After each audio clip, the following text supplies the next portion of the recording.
Salut groupe en ce jeudi 7 mai.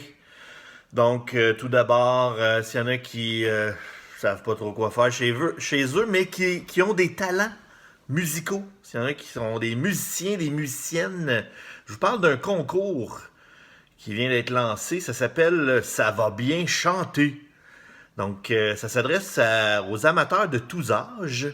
Donc, vous pouvez faire parvenir une vidéo de votre composition musicale sur le site du Théâtre Paradoxe. J'ai mis le lien sur Teams. Et vous pourriez être choisi et participer à un spectacle la journée où on va pouvoir assister à des spectacles. Ce ne sera pas demain matin, là, mais un jour, ça s'en vient. Donc, avis aux intéressés. Premier sujet. On a beaucoup parlé des aînés dernièrement, et souvent pas de façon positive. On a parlé des CHSLD où les gens vivaient dans des conditions pénibles, le taux d'infection élevé de la COVID, le fait que des aînés se faisaient chicaner parce que ils allaient à l'extérieur et ils n'étaient pas supposés. Mais aujourd'hui, je veux vous parler de l'aîné le plus célèbre au monde. On va y aller positivement. C'est un gars qui s'appelle Tom Moore. Il vit en Grande-Bretagne, puis il vient d'avoir 100 ans. Donc, pour sa fête, il a pas reçu une carte, pas deux, pas trois, 150 000 cartes de fête. 150 000. J'ai une petite vidéo là-dessus, vous irez voir, c'est assez spectaculaire. Donc, pourquoi il a reçu autant de cartes? Ben, lui, il est connu sous le nom de Capitaine Tom. C'est un vétéran de la Deuxième Guerre mondiale de l'armée britannique. Évidemment, il a 100 ans, donc il se déplace avec une marchette. Pas facile. Les jambes sont plus au rendez-vous. Mais il s'est donné un défi. 24 jours avant sa fête, il s'est dit, moi, je vais faire 100 fois le tour de mon jardin, comme un gros jardin. Là. Je vais faire 100 fois le tour, puis je lance un défi au monde de m'encourager, puis je vais ramasser de l'argent pour les gens qui travaillent dans le domaine de la santé, puis qui mettent leur vie en danger. Donc, son objectif, c'est de ramasser 1200 pièces. Donc là, il s'est commencé à faire ses petits tours chaque jour avec sa marchette lentement. Et puis là, graduellement, il a attiré, les médias se sont intéressés à son histoire. Là, les gens sont devenus nombreux à venir le voir marcher. Et puis, finalement, c'est pas 1200 pièces qu'il a ramassé, mais bien 42 millions. Donc, il a ramassé 42 millions de dollars, ce qui en fait l'aîné le plus célèbre au monde actuellement. Donc, les gens ont donné, là, sont tombés en amour avec cette histoire-là. Donc, histoire incroyable. Donc, faut pas sous-estimer nos aînés parce qu'ils peuvent nous surprendre, comme dans ce cas-ci. Donc, avez-vous appelé vos grands-parents récemment? Prenez quelques minutes et donnez-leur un petit coup de fil, je suis sûr qu'ils vont apprécier.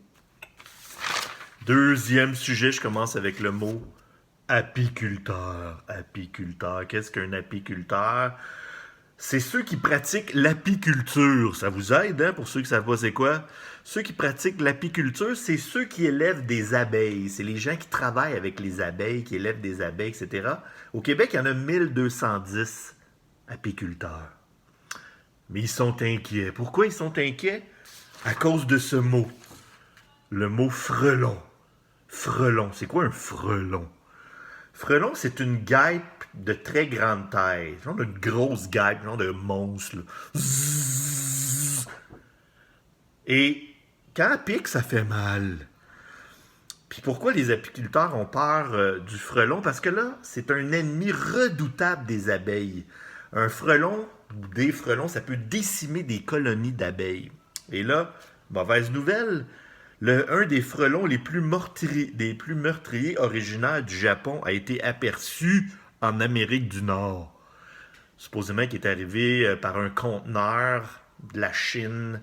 Puis là, on le retrouve aux États-Unis et au Canada, mais complètement dans l'ouest, en Colombie-Britannique et sur la côte ouest américaine. Il n'est pas près d'ici, heureusement. Mais il a fait quand même son apparition en Amérique du Nord. Ça, c'est pas une bonne nouvelle. Parce qu'il est extrêmement agressif. Donc, attention aux âmes sensibles. Ici, on dit que le frelon arrache la tête des abeilles pour ensuite leur manger l'estomac. On dirait un mauvais film d'horreur, mais c'est la réalité.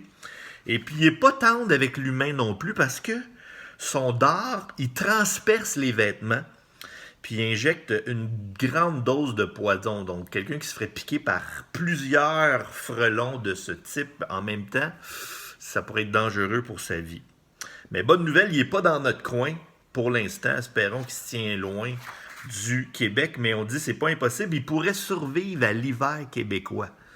Donc, voilà pour le mot frelon. Ensuite de ça, j'avais un autre petit papier ici, je l'ai échappé.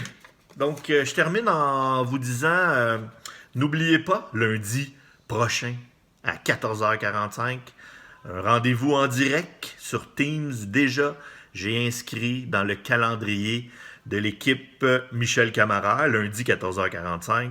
La réunion est déjà inscrite à l'horaire. Je termine par une petite capsule que j'ai incluse dans Teams. Et c'est la très drôle Catherine Levac qu'on voit dans les suppléants à Télé-Québec qui vous parle pendant quelques minutes des anglicismes syntaxiques. Donc voilà, c'est tout pour aujourd'hui. Je vous remercie d'être au rendez-vous et bye bye, à demain.